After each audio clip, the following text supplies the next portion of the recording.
my main issue with everything that the awards that happen is mainly the MVP. This is the one year that the MVP shouldn't have gone to a quarterback at all. It should have went to Tyreek Hill or Christian McCaffrey. There's nobody in the whole entire league that performed, no quarterback in the whole entire league that performed better than CMC or Tyreek Hill. Or if you just want to be real, the DPOY could have been the one that won MVP this year. The fact that you just gave it to because this is why I hate this bullcrap excuse of, oh yeah, MVP is always they're going to give it to a quarterback. They don't always give it to a quarterback. So let's not give that BS excuse. Well, it's always going to go to a quarterback. No, it's not always the quarterback that always gets the MVP. I just think you got to understand, Doug. You got to understand, like, especially for a running back to win an MVP. Christian McCaffrey had a phenomenal year, but it was like you can say it's all time great, but like for MVP level for like a running back or wide receiver, it has to be an all time great. Lamar wasn't an MVP level. No, Lamar wasn't even an MVP level this year. I feel like if Reek hit 2K, it probably could have helped a little. I'm not going to say that specifically because later down the line when he started smacking them teams, he wasn't. Okay, you know what it was, Dub? You know what it was? He was. So I'll put it like this: from what we're used to seeing from MVPs, no. But if we look at the year, he was one of the more consistent players this year. But we all know quarterback play, especially to start the year, was down from a lot of dudes that we weren't expecting it to be down from. So that's what I think it was. I think Lamar Jackson pretty much was Lamar Jackson more consistently throughout the entire year than anybody else was. Josh Allen, we was questioning him when they were 5-5, and then they went on that run. They granted credit to him, they ran through the gauntlet. But if Josh Allen would have been consistent all year, and they weren't 5-5 at one point, he would have been the MVP. Lamar Jackson, this MVP wasn't even better than Matt Ryan's MVP. Like it just wasn't. If I'm just gonna be honest, so it's not like, and I can hear you all time. The reason why AP got it, well, he was in a league with great talent as well. I think you had that was 2013. Yeah, Drew Brees there, 2012. Yeah, Drew Brees playing. You had Manning playing. Manning I think got hurt. Yeah, a bunch of those guys. So he needed to have an all-time great season to get beat over those guys. Bro, you're playing in a league where Patrick Mahomes had one of his worst offensive years his whole entire career. Lamar Jackson, I'm not gonna lie, he's not an MVP. He was not playing at an MVP level. Here's my thing, though. I think whoever would have won it this year would have been one of the weakest races that we've seen in the past. For sure. Year. But this is the time where you give it to a wide receiver or a running back. Here's my thing, though, Dub. But Tyreek Hill, no, let's not forget. Tyreek Hill was on pace to break the record. He was on the all-time year. He didn't. He got hurt. Okay. Yeah, but that's the same reason Jalen Hurts is not an MVP. Because I'm not gonna lie, you're not telling me. We understand CMC season was great, but he had like 1,400 yards. And he had some. I think he had like how many touchdowns receiving and how many yards. It was a good year, but it wasn't a all-time like for guys to win an MVP in receivers. Because last time a receiver nobody won a receiver. Yeah, it was Don Hudson. Back in Don Hudson won it.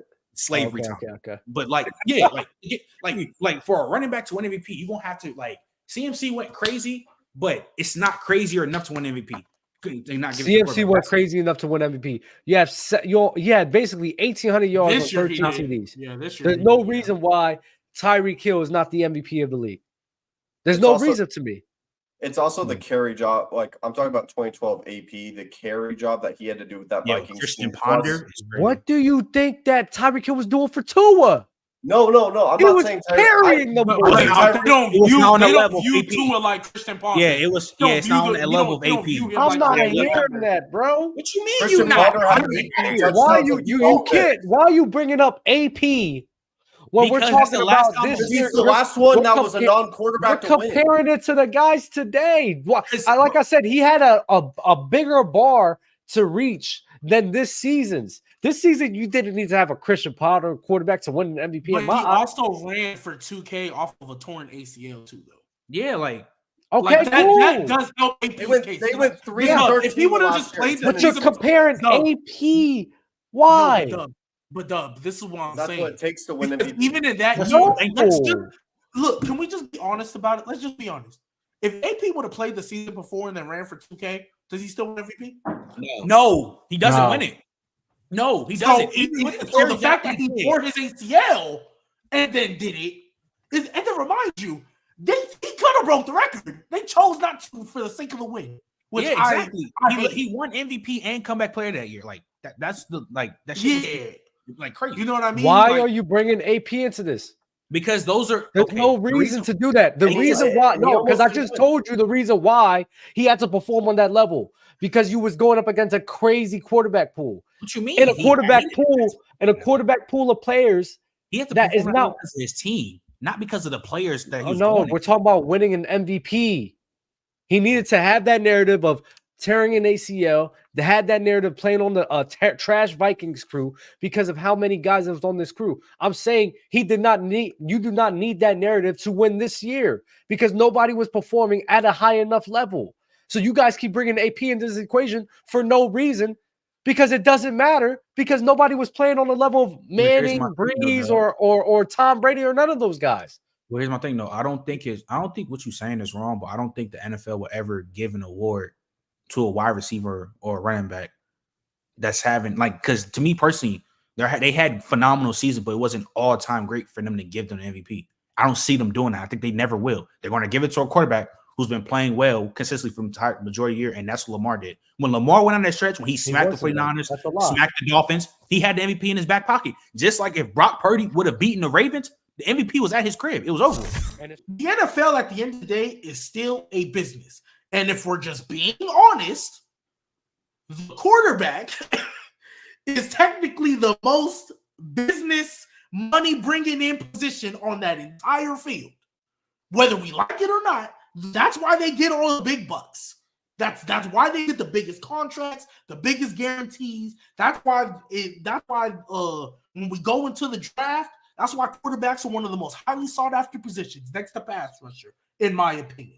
Because if you have a quarterback, or even with pass rusher, the reason pass rusher is sought after because you need to get to the quarterback. So that is all. Whether we like it or not, because this is a business, the business. At the end of the day, you can almost say the quarterbacks are their bottom line. They changed the whole NFL rule because the face of their league, after going 18-0, got hurt in the preseason, and they changed the roughing the passer ain't never been the same. Roughing the passer has been a flag thrown all because their face of the league got hurt off of a low tackle in the pocket.